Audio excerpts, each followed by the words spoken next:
Ne plus écouter le président ni un cadre du gouvernement, mais prendre contact avec les réalités du pays. Comment fonctionnent les institutions? Se rendre compte si la démocratie telle qu'elle est décrite ici est vraie ou fausse. Je serais heureux que celui qui ne m'aime pas soit le premier à venir se rendre compte de cette réalité. Voilà, messieurs de la presse, je m'excuse de vous avoir retenu longtemps, mais je sais que la plupart des points d'information contenus dans mon exposé n'étaient pas connus de vous et qu'il était de mon devoir d'émettre le message de mon peuple et de son régime. Maintenant, nous sommes à votre disposition pour répondre à toute question, et je dis bien à toute question de votre convenance.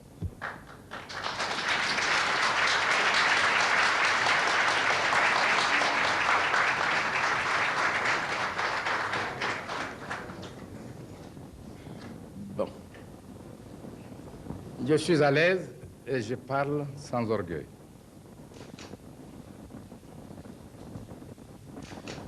En août 1960, le Congo, qui venait en juin, 30 juin, de proclamer son indépendance, connaissait déjà une profonde crise. Mon frère et ami, Patrice Lumumba, vint à Conakry. Il m'exposa ses difficultés et me demanda une forme d'aide qui consistait à inviter tous les gouvernements des pays indépendants d'Afrique à coordonner une action de soutien pour préserver l'indépendance du Congo. Ensemble, nous lançons donc un appel. Des femmes françaises et du sort de leur mari. Alors, je veux savoir, nous savons que vous avez reçu hier soir à Paris. Alors, est-ce qu'on peut s'attendre au retour en Guinée à quelques précisions sur le sort de ces maris, par exemple la notification des décès, des certificats de décès, et leur envoi à ces femmes, et les éclaircissements véridiques sur le sort de ce mari? Deux questions de valeur. La première, mon appréciation de la presse. Deuxièmement, le problème des femmes françaises, avec sous-question précisant le rôle de cette femme. Lorsque des journalistes connaissent parfaitement la vérité et laissent une fraction de la presse induire en erreur l'opinion sans corriger l'erreur, pour moi, il s'agit de la presse française. Le silence devant le crime a ses implications de responsabilité dans le crime commis. Pas plus tard que l'autre jour, la presse française vient, un journaliste vient en Guinée, dimanche, me dit, je voudrais vous soumettre à une interview si vous voulez bien, mais excusez-moi, je dois quitter immédiatement Conakry. Je lui fais un peu de boutade. J'ai dit, vous êtes des dictateurs. Vous débarquez alors que j'ai des chefs d'État autour de moi. Vous dites, il faut l'interview tout de suite et vous devez prendre à telle heure votre avion. Je me mets au garde à vous. J'ai dit, j'obéirai. Bon, je lui donne l'interview. Et son programme a été respecté. Et voilà donc la télévision française qui, pour préparer mon arrivée, diffuse cette interview. Mais cette même télévision française, alors que je suis l'invité du président de la République française, donne la parole à des Guinéens qui sont ici pour m'insulter. Je ne le ferai jamais à un Français. Ceci dit en passant. Si j'invite le paysan, l'ouvrier français, à plus forte raison le chef de l'État français, il jouira de la dignité. Et le général de Gaulle, avec qui j'avais un divorce idéologique, l'a écrit dans ses mémoires. Il n'a été reçu nulle part mieux qu'à Conakry. Et c'est l'hommage qu'il nous a rendu. J'ai pris mes responsabilités en disant aux Guinéens, quiconque prononcera un mot contre la dignité de la France ou du général de Gaulle, j'ai dit au mas de régler son compte. il aura insulté la nation guinéenne. Voilà la conception que j'ai. Et cet homme à qui vous faites le privilège de l'égaler aux représentants de la Guinée, vous payez par son mépris. Il se déclare à vous que lui, il appartenait au gouvernement guinéen, qu'il était ministre des Affaires sociales. C'est sur la bande, écoutez. Un vulgaire inconnu qui n'a jamais appartenu à un gouvernement guinéen, puisque depuis 1957, Dieu merci, je préside aux destinées du gouvernement guinéen. Je le constitue au sein des directions politiques de mon pays. Mais il n'a pas hésité à dire à vous qu'il est ancien membre du gouvernement guinéen. C'est le mépris avec lequel il vous a payé. Donc, quand j'ai dit la presse, ceux qui connaissent la vérité et qui ne veulent pas la rétablir, n'assument-ils pas une certaine responsabilité? Bon. Maintenant, le problème des femmes. Vous avez dit, vous n'avez pas placé sous un angle personnel. Vous avez érigé la défense sous l'angle des droits de l'homme.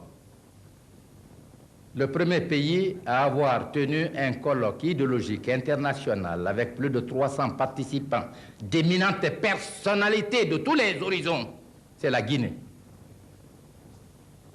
Et le groupe afro-asiatique, par scission, a adopté les résolutions.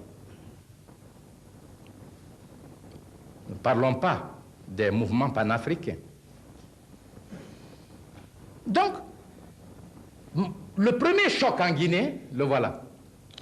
Un jour, nous apprenons par la presse que l'Assemblée de la communauté a voté une résolution condamnant le gouvernement guinéen pour avoir violé les droits de l'homme.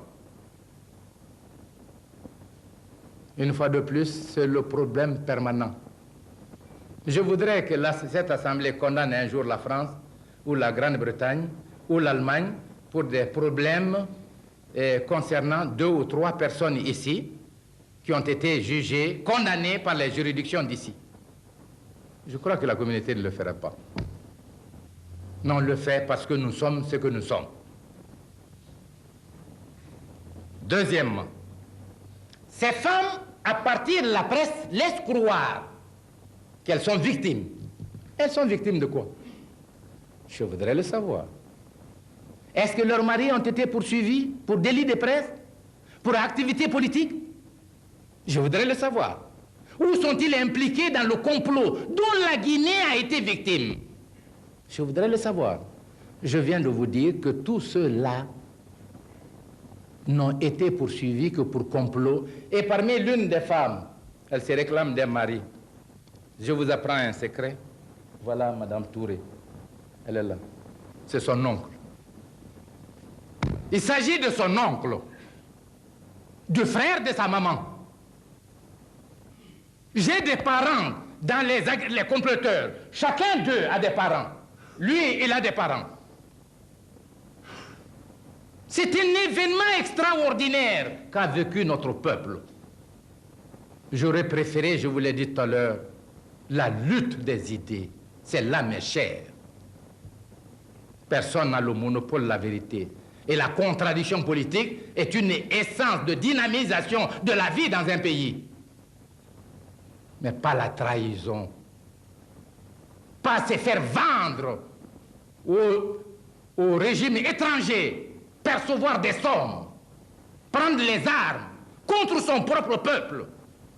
Ça, c'est l'indignité, la forfaiture. J'en parle toujours avec peine.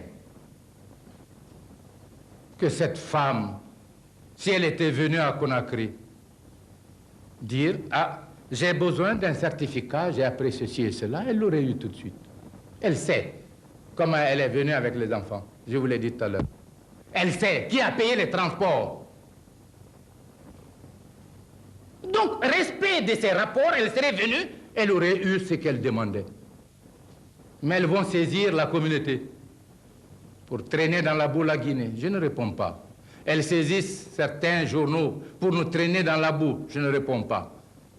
Et vous voyez, depuis qu'on est là, à toute interview, on parle de cela.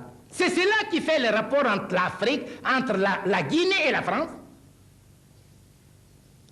Ne me donnez pas cette impression. Ma volonté est ardente, mon esprit est sain. Nous avons fait beaucoup d'efforts pour tourner la page, car c'est nous qui avons été victimes. Ce n'est pas vous, c'est nous. Et nous voulons consciemment tourner cette page. Ne pas retenir tout ce qui a été dit de nous ou fait contre nous. Parce qu'il y a eu un changement. Deuxièmement, parce que nous sommes tous conscients des circonstances que nous vivons et des grands problèmes que nous avons à résoudre dans l'intérêt de nos peuples. Je répète donc, le ministère des Affaires étrangères a déjà écrit au ministère des Affaires étrangères de France, informant le gouvernement du sort réservé à ceux qu'on appelle les 8 Français qui pour nous sont tous des Guinéens. Ils ont été condamnés, ils ont été exécutés. Après, on veut encore en savoir long. Qu'est-ce que vous voulez qu'on dise? Pour une Française, c'est de savoir si mon mari vit ou ne vit pas. Parce que la législation française ne peut pas la considérer veuve, la libérer ou lui donner quelques pensions si le certificat n'est pas établi. Mais le gouvernement vous a déjà écrit. Qu'est-ce que vous voulez maintenant savoir? Qu'est-ce que vous voulez? À moi de poser la question.